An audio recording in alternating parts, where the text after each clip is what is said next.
Welcome, everyone. We're just getting our panelists on the stage. We've got Rob Barr from Recharge, Gary Carruthers, and Will Lynch from Underwaterpistol. Will is going to be moderating it, and I am Lucas Walker from Gorgias. So thank you, everyone, for finding the time to join us. And let us know where you're watching from in the chat box while we get everyone on board. There's Rob, there's Gary, and here is Will. So welcome, everyone. Thank you so much for joining us. And Adam Pierce here, Summer, Patty from Durham, Nashville. We've got people all over the world. I'm in Toronto. Gary, Will, and Rob are all in the UK, so they may be having a something a little bit more festive for this Thursday. I wanted to grab an Ace Hill beer, but the lineup for the LCBO with social distancing was just far too long to be standing in line at 10 in the morning without feeling like an absolute degenerate. So thank you so much for joining. Let's do a round of intros. Will, do you want to kick it off since you're moderating? Yeah, definitely. So I'm Will from Underwaterpistol. I'm head of partnerships and content here. Thursday, so I'm drinking a blood orange IPA. Oh, tasty. Cool. Gary? Hi, I'm Gary. I'm the owner of Underwaterpistol. I'm drinking Corona because there was no Bex. So there's plenty of Corona, so there you go. Hi everyone, I'm Rob Barr. I look after partnerships here at Recharge. I am actually drinking water, but in a local brewery glass, Two Tribes, so halfway there. Perfect. And I am Lucas Walker from Gorgias. I'm on the partnerships team here, and then I also produce some content. So thank you so much, everyone, for joining us. Oh, Gary, we've got a Moog Audio fan here. So yeah, like Will mentioned, it's Thursday. This is the first time that we've done anything like this. We thought it would be fun just to have sort of a casual webinar, not go super intense, share some insights of the data that we've been seeing with our clients between the three of us, and then just some trends as well. But first, because it's a Thirsty Thursday, we have to do a little bit of a giveaway. So thank you so much to Smooth Mixers, a customer of Gorgias, and Recharge for sponsoring this giveaway. They're going to be giving away a 3-pack of mixers. So let's take a moment. I'm going to write down a number between 1 and 100 here, and then let's give it a minute. So everyone, put your guess in the chat box of your number between 1 and 100, and then in a minute we'll see who wins the mixers. And if it is a tie, we'll go Price is Right rules, closest without going over. So we've got quite a few here. I just folded it up, so I will put that here so you can know that I'm not cheating or anything. But we've got quite a few here. Rob, Gary, Will, have you tried Spoon Mixers, the naturally zero sugar mix for your drinks? No, not as yet. Looks good. I have to admit, I haven't tried them either. No, I've never had one. Ginger lime. It does look good. They're based in the U.S., so we'll have to pick some up the next time we're all traveling again. So we've got a few guesses here. So the number was 69 that I picked. So welcome. It looks like Patty, you were the closest without going over. So Patty, after the webinar, in the follow-up email, just shoot me a message and I'll get you connected so you can get your prize. So as you can see beside it, we did our introductions, we did our giveaway. Now we're going to dig into some insights from our data. It's always a nice choice to guess 69, Patty. It's always the magic number. But we've got our giveaway insights, and then responding to some of the questions that were asked during the registration. Thank you, Hannah, so much for sponsoring that. I'm glad you're here live. And then we're just going to dig into any questions from the chat box. You can put in questions in the sidebar as well, but let's try to make this as interactive as possible because it is a Thirsty Thursday, and we wanted to really recreate that feeling of going to a meetup and just having a bit of a casual conversation over some drinks. So let's jump into it here. Will, I know that we were chatting, and are the slides big for everyone, or are they a little bit small here? Is it? That's better. There we go. Much better. Perfect. So, Will, do you want to take the charge on this and sort of the subscription trends over the last 12 weeks? Yeah, definitely. So, so this is your slide, isn't it, Lucas? Yeah. And we can see, well, I suppose, do you want to explain what happened there in February versus what's happened over the last couple of weeks? And then, guys, do you want to go into what trends have you seen in the e-commerce space been affected by COVID-19? Absolutely. So for context, these are the tickets created within Gorgias. So we're a help desk, we're a ticketing system that are in stores related to recharge. So you can see a big spike mid-February, and it's interesting because it's right around when coronavirus started, but it's probably not related to coronavirus so much as gifts that were done as subscription, things around there. What we do see as a trend, though, is in the last month or so, or even a couple of weeks, we've seen an increase in the number of full refunds and order cancellations, and the orange bar, the partial refund, is starting to get down. So we see a lot of customers canceling their order, offering full refunds, and shifting away from the partial refunds. And a partial refund could be just refunding the shipping. If somebody didn't get a specific promo, maybe it's refunding that $8 off that they didn't take advantage of. So those are the trends that we've been seeing. I've got some thoughts of why that's happening, but I'd love to go around first, and will Gary and Rob just get your insights into those trends of shifting from cancel orders and cancel the subscriptions into the partial refund and full refund. And if you want any clarity on sort of the definitions of those, let me know as well, and I can clarify for you.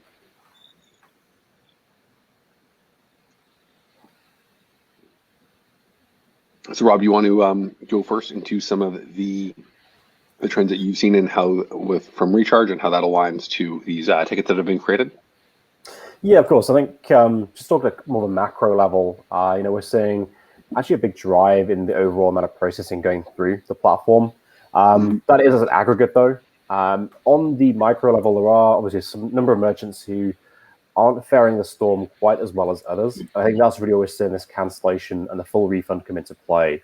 I can't talk to the exact numbers and the kind of data points behind that, but from what we would just kind of anecdotally see so far, it's merchants more in the kind of higher value, more of the hobby space, as opposed to those absolute essentials and those consumables you'd find in kitchen, bathroom, and things like that. So I think with this, I'm intrigued to see how it pans out through the next few weeks, and also as we can dig into our own data and get a bit more of a clarity onto that.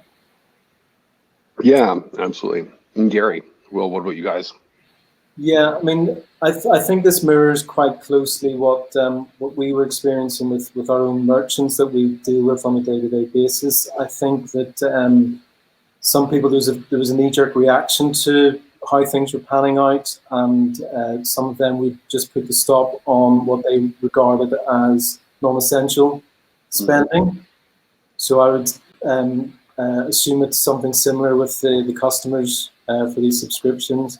So you get that, and then the other people who would be sort of more reserved about making snap decisions about that, they bit more of a measured response from them. So, and I think that's the sort of common with ourselves as a business, as individual purchasers, with merchants, with the general buying public as well. But like Rob says, it'll be interesting to see how this pans out, because this is going to be a bit of a long slog. So yeah, so that sort of big spike doesn't surprise me at all. Yeah, definitely. I think as well, it varies massively across different verticals. And I think, Lucas, you were mentioning this, there's a kind of new essentials. People are working from home and they need, new stationery, office chairs, that kind of thing. And then there's kind of the old essentials, so where people might go to the shops and buy health and beauty products. Now they're kind of going down that subscription route as well. Rob, you mentioned previously about the toilet roll company that you work with. Do you want to go into detail with that? Yeah, I mean, just on the terms of the kind of uptick in subscriptions, Obviously, there was the big run on toilet paper a few weeks ago, if not probably a month or so back at this point. And we work with a number of merchants in that space, as you can imagine. And some of those were seeing a 10, 15x increases on what they would typically see week to week.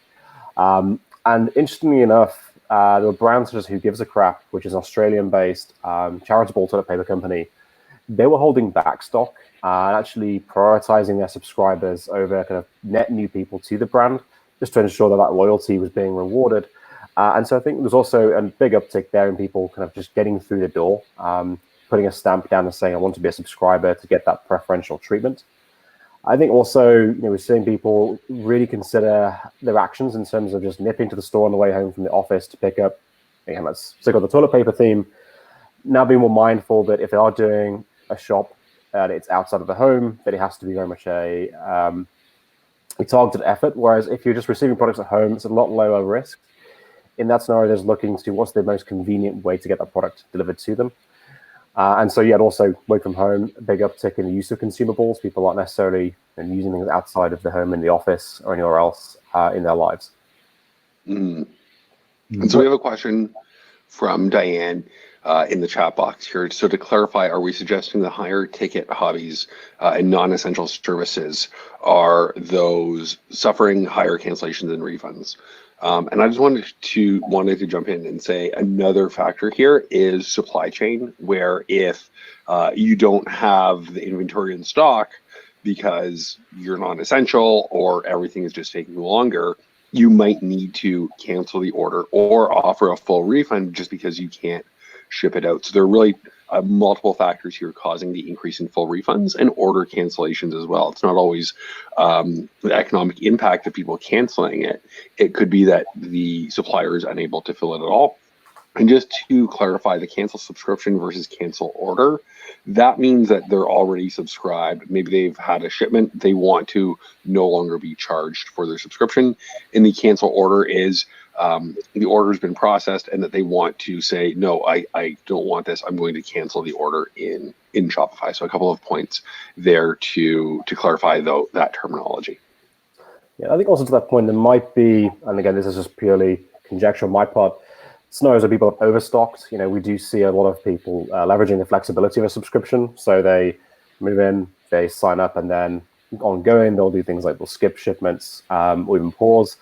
This might be the same scenario. They just saw an opportunity to just stockpile on certain products, and then have seen an upcoming order come through and realize actually I haven't gone through as much of that product as I expected to during lockdown. And so they're either trying to cancel an upcoming order or one that's just been processed because they forgot to skip it using things like a subscriber portal. So that could also be a scenario or a factor in this. Yeah, no, I agree. And Gary, Will, anything else to add to some of the trends that you've been seeing?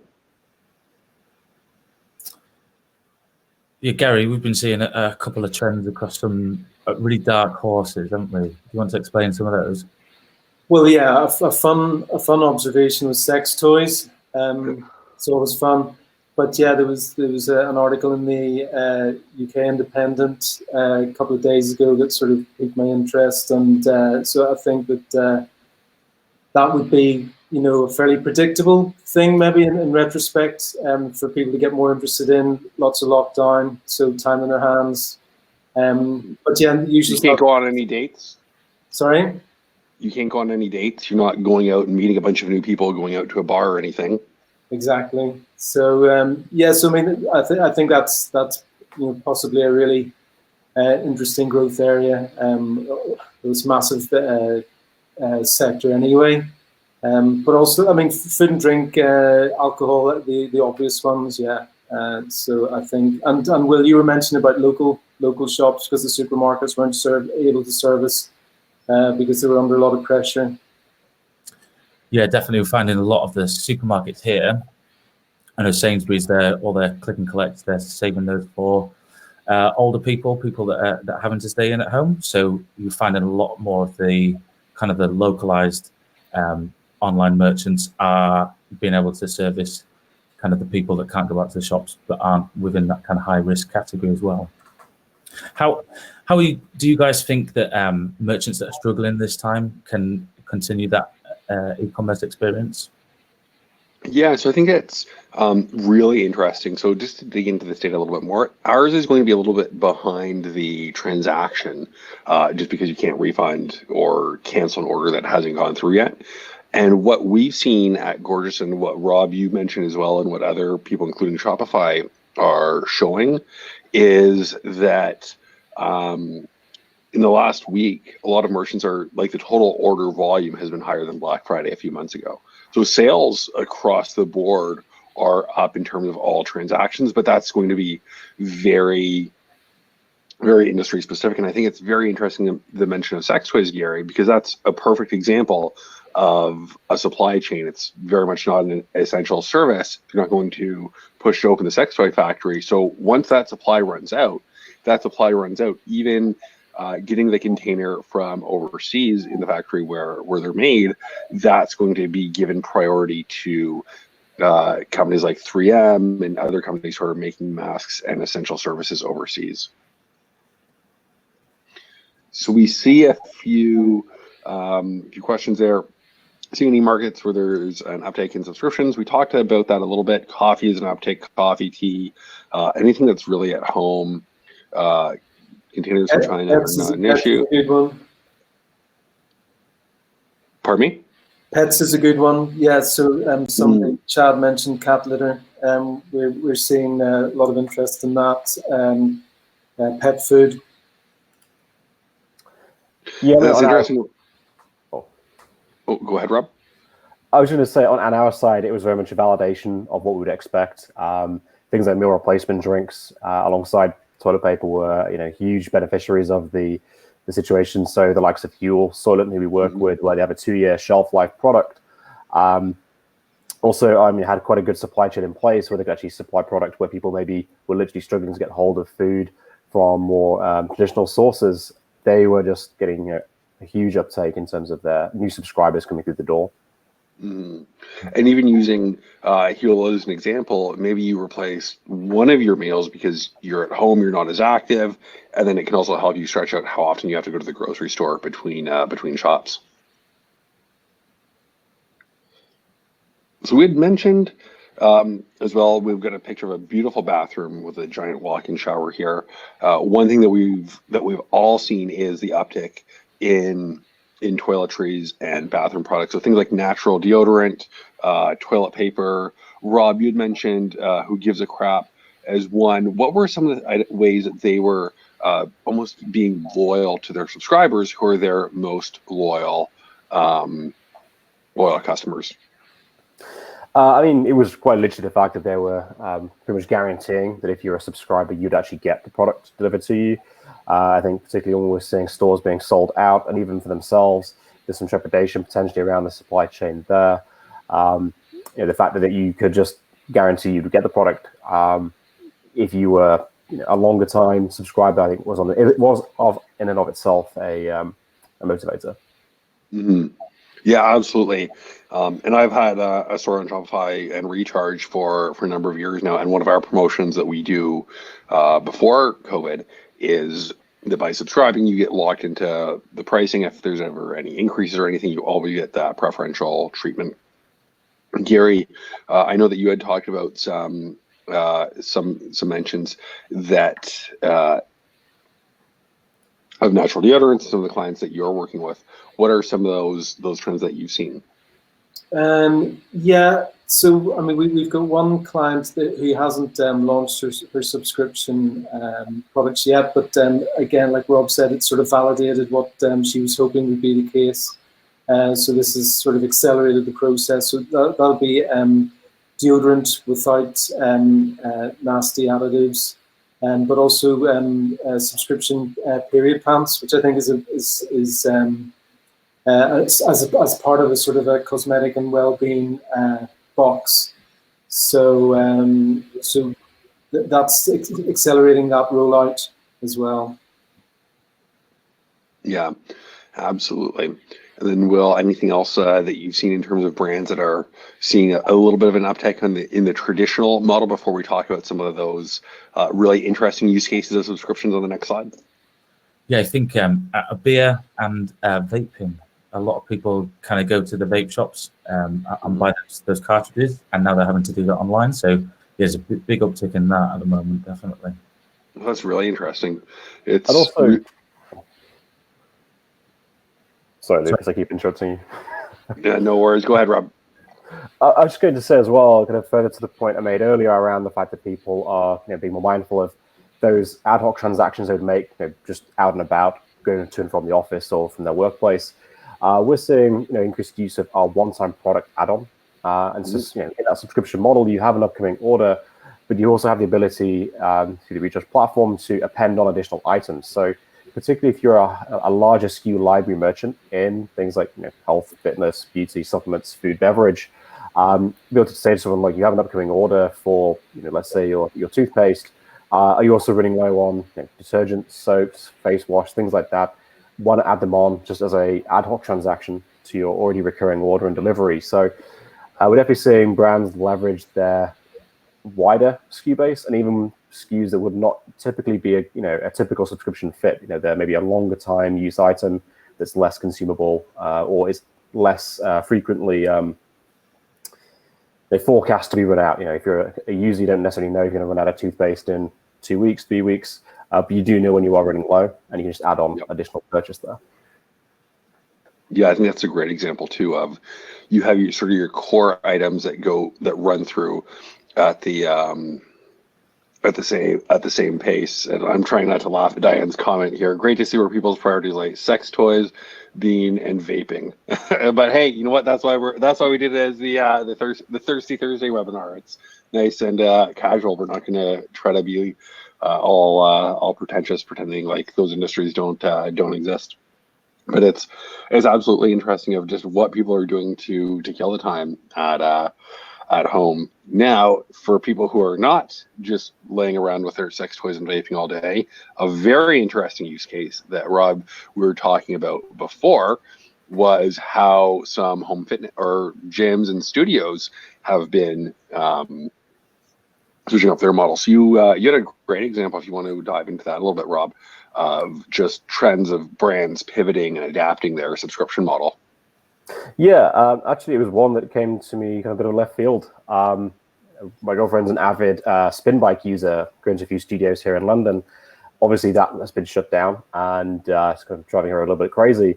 And one of the studios she actually goes to quite regularly and is a member of emailed her to say that because they expect the lockdown to be a little bit more extensive than originally intended, you could actually now have a bike delivered to your house. You could rent it, and then in a very similar fashion to Peloton, they would then stream to their members the classes through your phone, iPad, desktop, whatever it may be. And that's just going through the purchase process. I'm happily surprised to see it was being powered by Recharge. And they actually sold out, I think, in a matter of around 2 days. Obviously, very finite supply of bikes across their studios. But I thought that was one really, really good example of someone taking brick and mortar at its finest example and transforming it into an online experience through the likes of Shopify, Recharge, Gorgias, etc., and doing a really good job of bringing that aspect of health and fitness back in someone's life if they're struggling to even get out of the house, particularly if you're in one of those high-risk groups. Mm-hmm. And I think it's a great example of just a business model pivoting, of going from home fitness to almost equipment leasing, or not home fitness, in studio fitness to equipment leasing. And they could do both, come join us in studio, or for an extra however much a month, you can bring the bike home with you, but also be able to really go and exercise at home via Zoom, live webcam within the studio. So I think we're seeing a lot of brands that are brick and mortar be able to expand their business model, and it's a great way to plug a use case of Gorgias. If somebody is asking a question, do you have any available fitness times? Can I get in for the 3 p.m. spin session? Then you say, no, we're all full. But with our Spin at Home program, you can actually join any of our sessions from the comfort of your own home. And especially for customer engagement, if it's rainy, if it's bad weather out, they don't necessarily want to go to the spin class, but they continue to exercise, get that product engagement, and then they don't cancel down the road, which is another interesting thing to mention, that all of those customer interactions, whether it's someone wanting to refund or cancel an order, every time that you're having a conversation with a customer, it's an opportunity to drive value in some way. And maybe it's reducing their likelihood to churn. We have some questions about that. Maybe it's doing a one-off sell for their next order of they're just asking, hey, I've got toilet paper coming. I don't want to subscribe to toothpaste because I go through way less toothpaste, but can I add it to my order? Absolutely, you can. Here you go. We've gone ahead and done that. So even if it feels negative that somebody wants to cancel something, there's always an opportunity for good business and driving revenue there as well.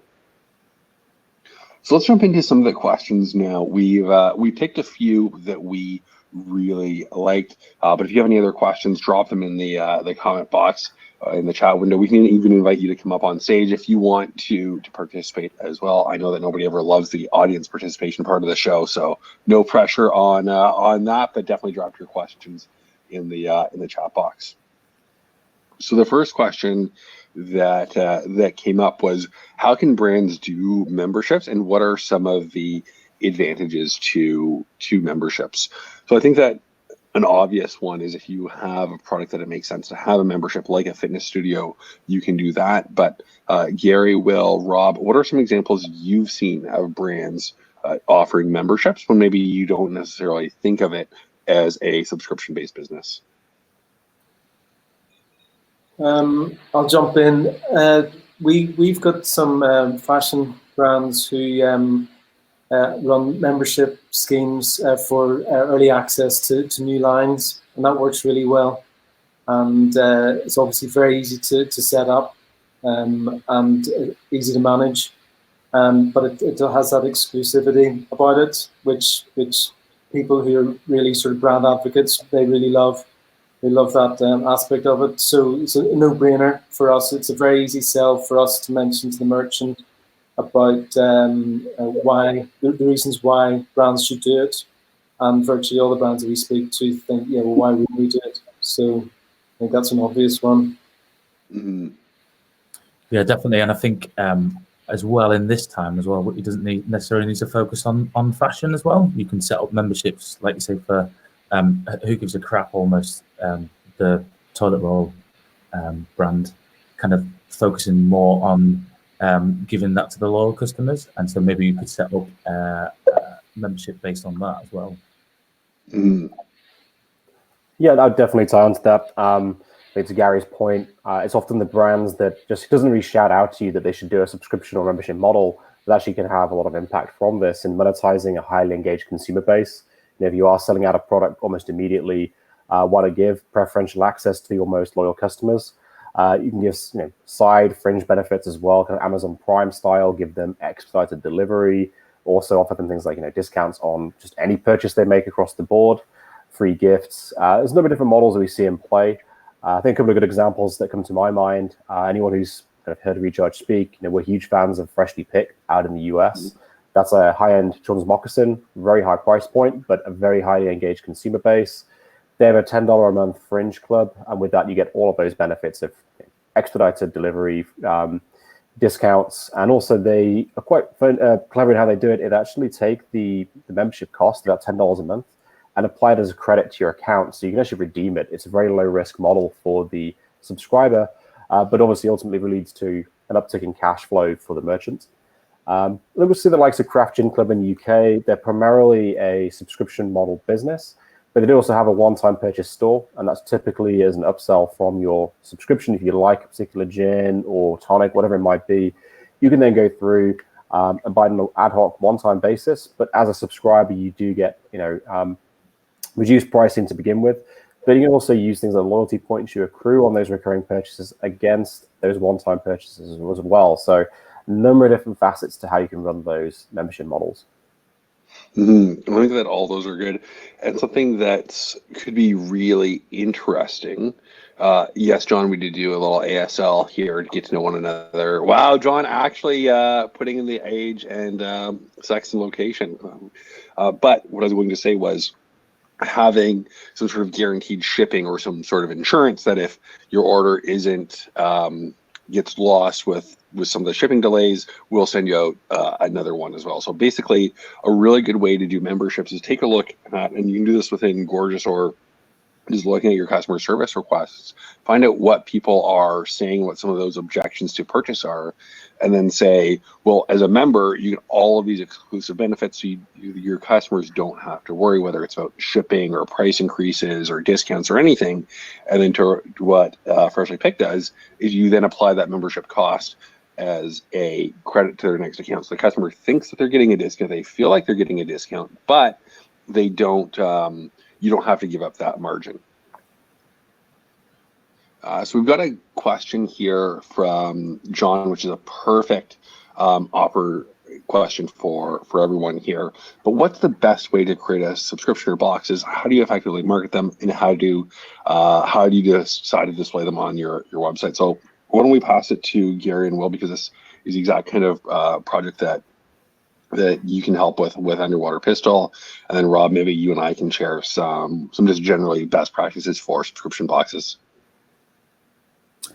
Yeah, cool. So the best way to effectively market them. So we found on subscription that distance between that kind of first discovery and that conversion is going to be a lot longer than in a traditional e-commerce, purely because you're asking people to commit longer term. So one of the best ways that we've seen you be able to effectively market it is using user-generated content and reviews and showing that kind of throughout the whole user journey from discovery to conversion, and then using that in your retention strategies as well. Gary? So I missed the question. The question? Yeah, so what's the best way to create a subscription or a box, and how do you market them effectively? A subscription what, sorry? A subscription box, or just a subscription in general. If you were just launching a subscription, how would you do that? Yeah, so if it's the cost-effective route, we would recommend, obviously, choose your tech stack wisely, get it to market quickly, and then iterate. So it would be, in our case, it would be obviously Shopify, Recharge, Gorgias, and any additional apps and solutions to slot in.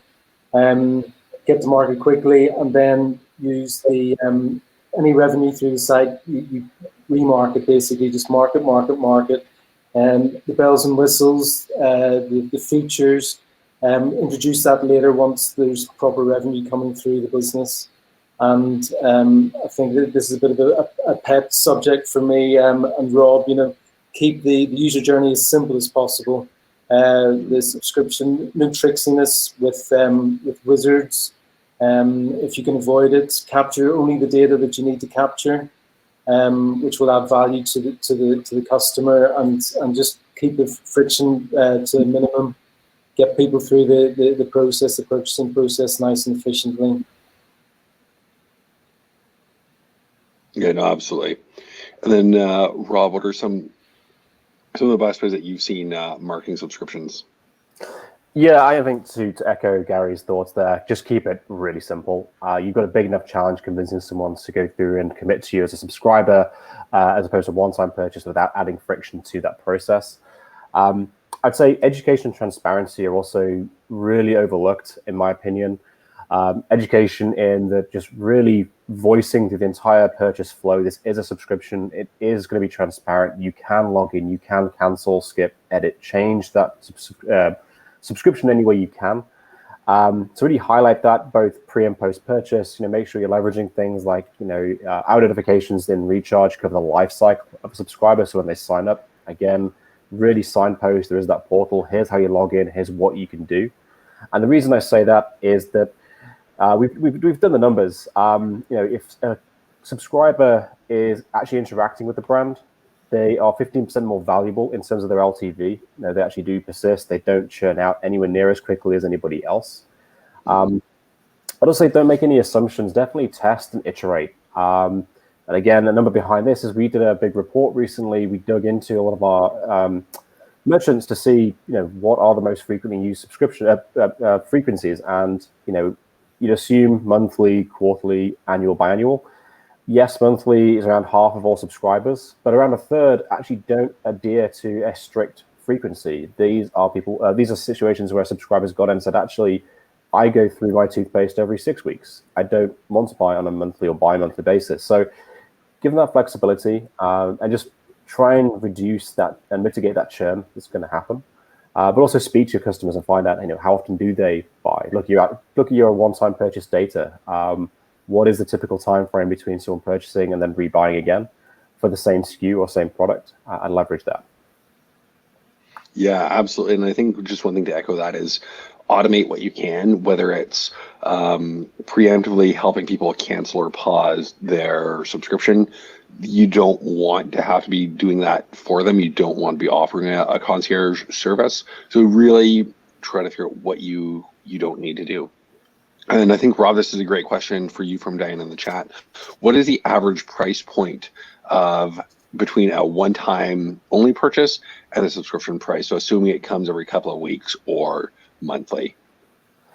Dan, I do not have that information at the top of my head. What we do have, though, is the report I just mentioned. Actually, we launched it this week. It is, in our mind, one of the very first reports on the subscription economy for physical product. So we're not tying in things like Netflix and other non-physical products. Within that, I think there's a deep dive into AOV versus frequency. But I'll pop a link into the thread. Please do download the report and you'll be able to find the insights for your software.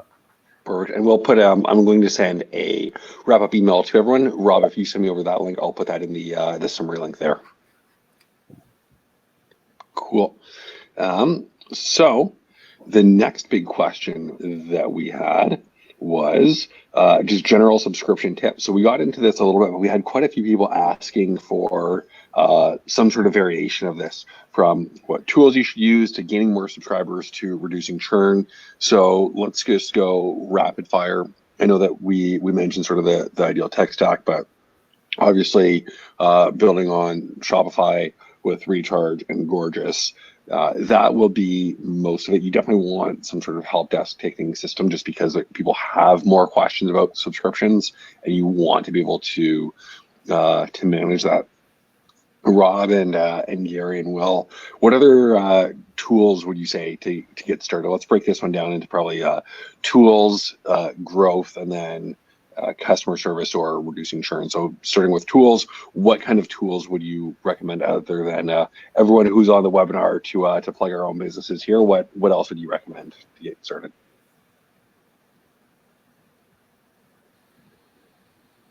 Well, I suppose the obvious one would be something like Klaviyo, and just get the messaging really constant, really consistent, varied as well, in regards to the cycle of the billing period. So you don't want to be just blasting the same old crap to people, sort of twice a week or whatever. There needs to be a cadence to the communications.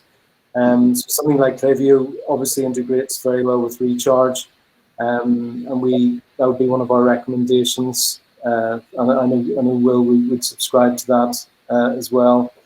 Then I'm just jumping about a bit. Little data, got to be tracking the behavior, tracking and reporting back to the merchant, and looking into any insights from that data, so you can act, respond to what that data is telling you. So little data for us again is a bit of a no-brainer.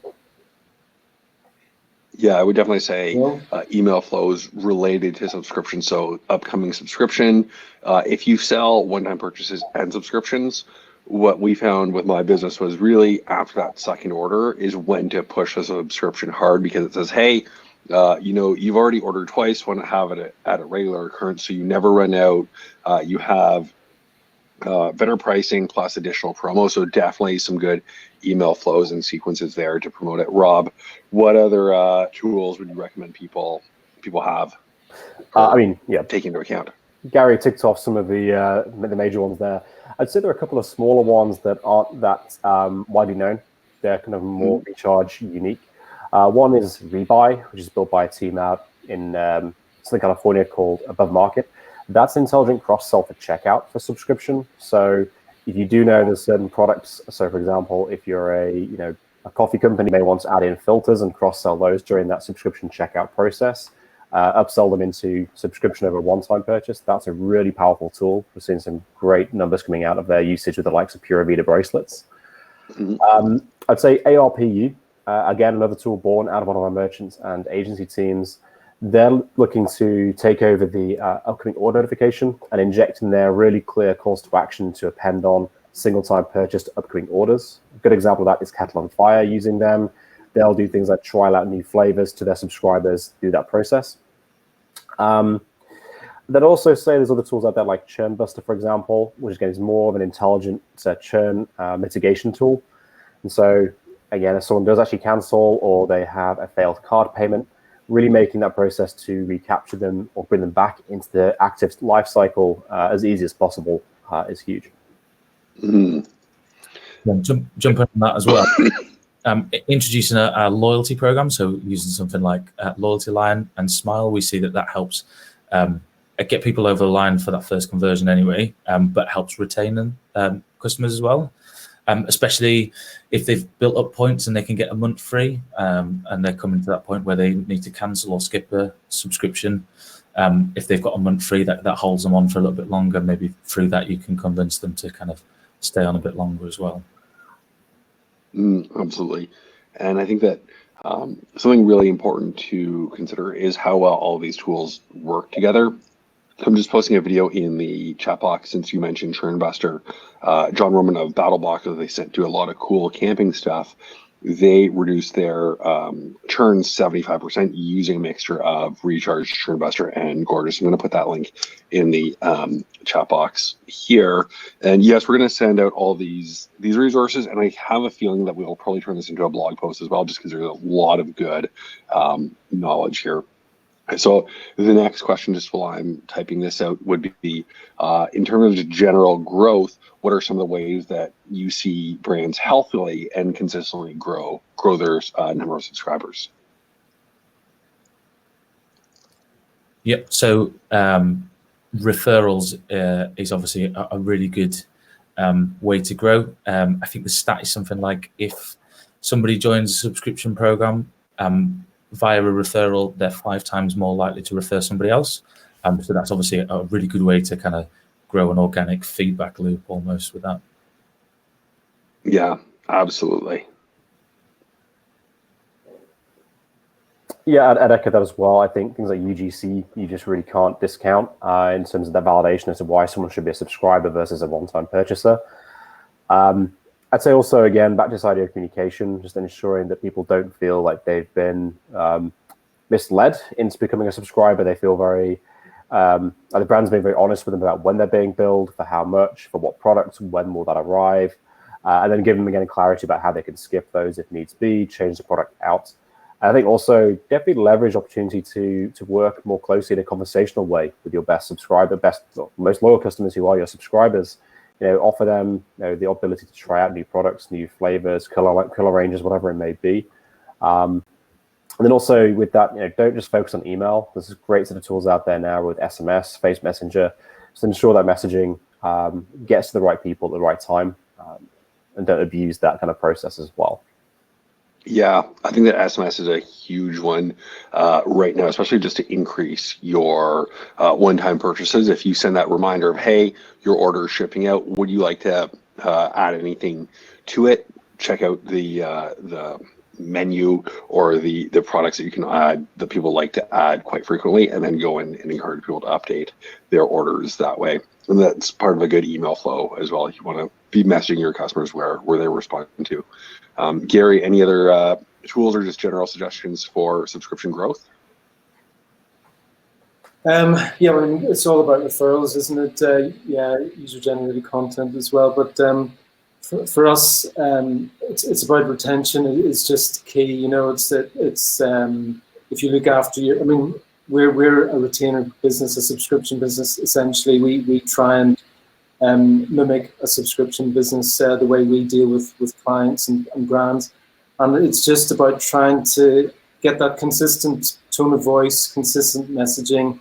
And as an owner of a subscription business, one should be really mindful of making sure that every single touch point adds value and is sort of bolstering the brand.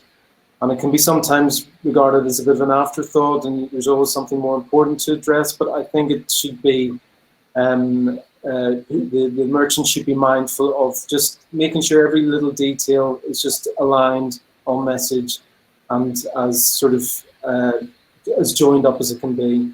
And just that, I mean, whenever I get a charming interaction with from somebody I subscribe to, it's just a nice feeling, So lots and lots of those little nice feelings all add up to a really big, strong message, and ultimately to loyalty, and it shouldn't be discounted.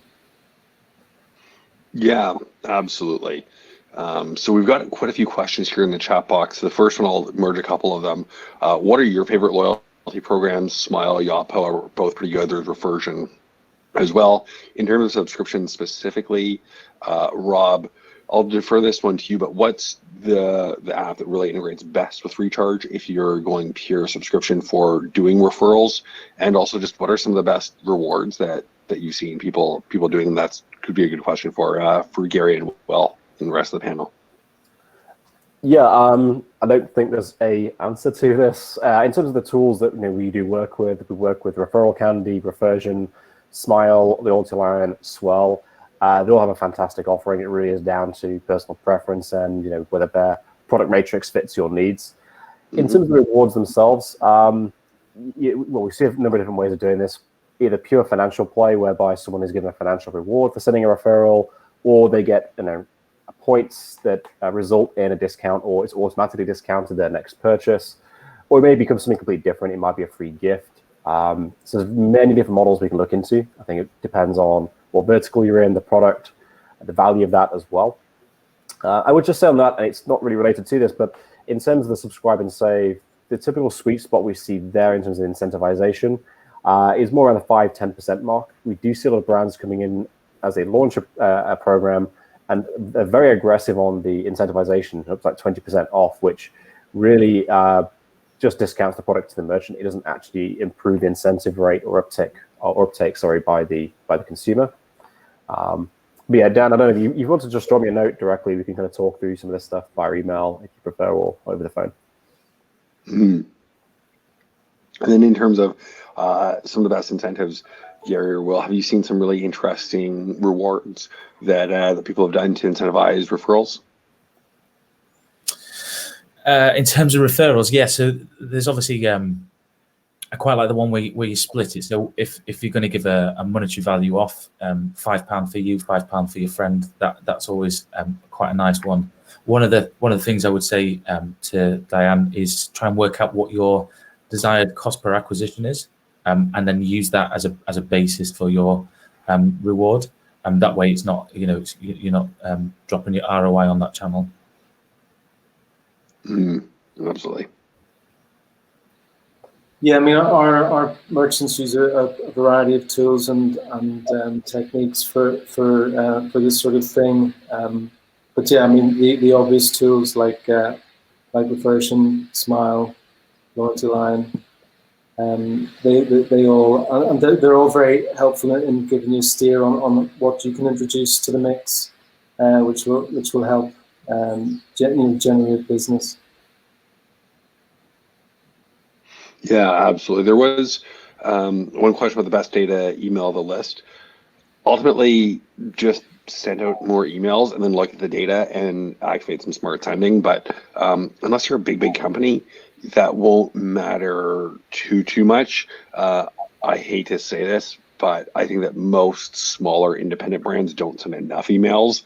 If you look at the number of emails that Amazon or a lot of big retailers are sending, it's a lot higher than brands. So if you're not sending an email once, even twice a week, if you have the content to promote it, definitely hit that. But to go advance what Gary was saying earlier, set up some smart flows and automations to do that. It's not necessarily the day of the week, but and Beard Brand just does such a good job of this. They trigger their emails set number of days after their purchase, depending on the product. So if it's a product that lasts 3 weeks, then after 19 days, they say, hey, is it time to reorder? If it's a product that maybe it's a bundle, people bought a little bit more, and the product will last 60 days, on day 57, they're triggering that email. So I think it's a mix of listening to your own data when people purchase from more blast types, but then also setting up smart flows that aren't just 2 weeks after purchase, but knowing when after purchase people will be needing to re-engage your product. So I think it's really important that people trust the data as well, because I mean, we sometimes run into issues where we're recommending flows and a certain cadence to the communications, and the business owner often says, that would piss me off, that's too frequent, let's try it, test it out, and use the data to tweak accordingly. There's no point in using your gut instinct in situations like this. It doesn't matter how often or not you want to be messaged. You should be sort of using the data, testing and iterating, and different types of communications, like you say, for different subscription types, different product types, etc. Yeah, no, absolutely. And it's just such a good point that just because you really like something or don't really like something doesn't mean that that's what matters most for your clients. And I think that we as business owners and merchants get a lot more emails in our inbox than the average person. So as we're coming up on the top of the hour here, last item, reducing churn. So Gary, Will, Rob, what are some of the ways that you see businesses who offer subscriptions can, in fact, reduce their churn?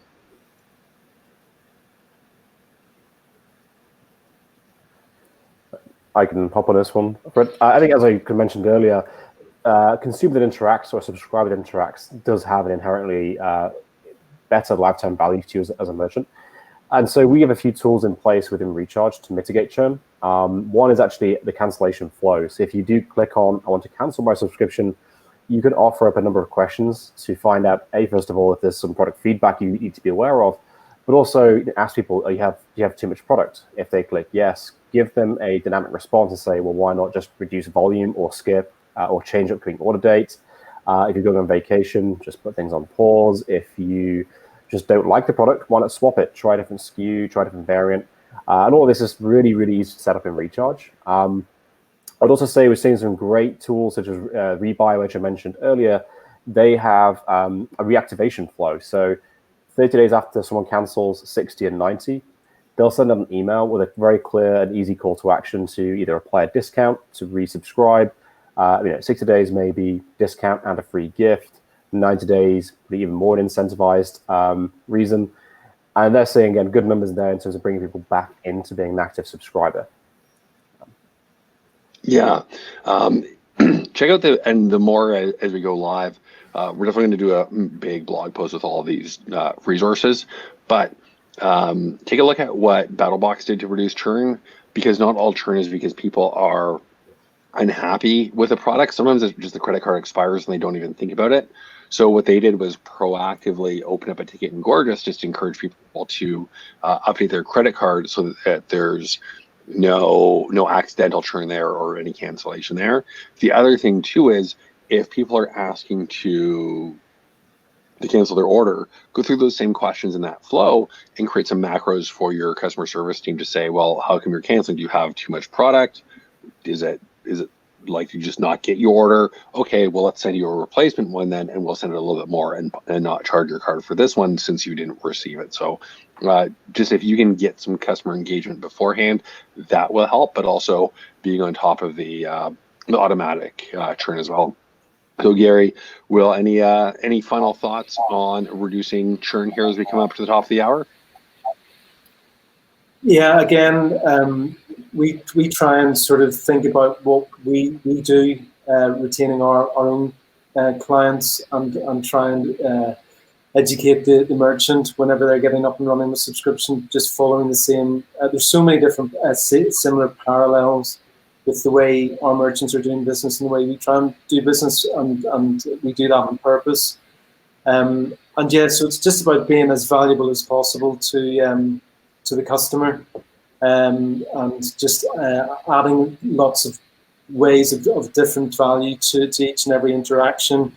And offering, like Rob touched on, offering pause rather than cancel.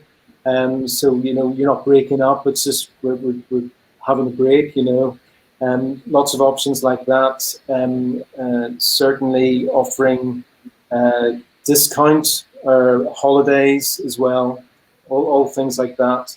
And I think that's part of getting people on board in the first place, making sure everything's nice and transparent, and then living up to what you sold them in the first place. Yeah, I think a lot of people as well put the onus on reducing churn after somebody's subscribed, but actually, if you make the experience a lot easier and a lot more transparent from discovery right through, that's going to reduce your churn as well. Mm-hmm.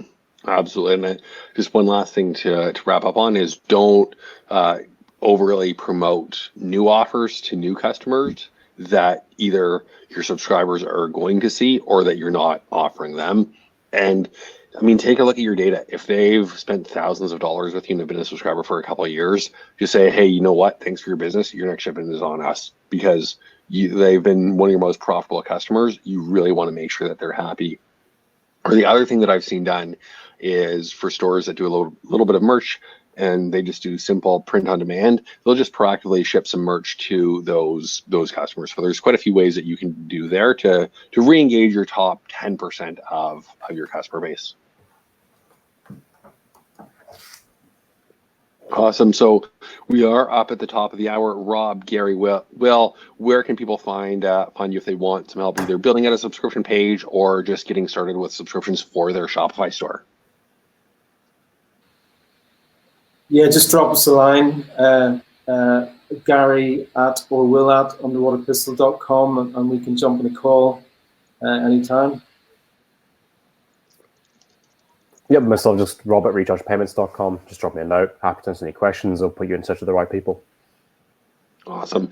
And again, Lucas at Gorgias.com. Thanks much for everyone for taking the time to join. Congratulations, Patty, on your mixers. And hopefully we will have another one of these Thirsty Thursdays not too far away. Thanks, everyone. Cheers.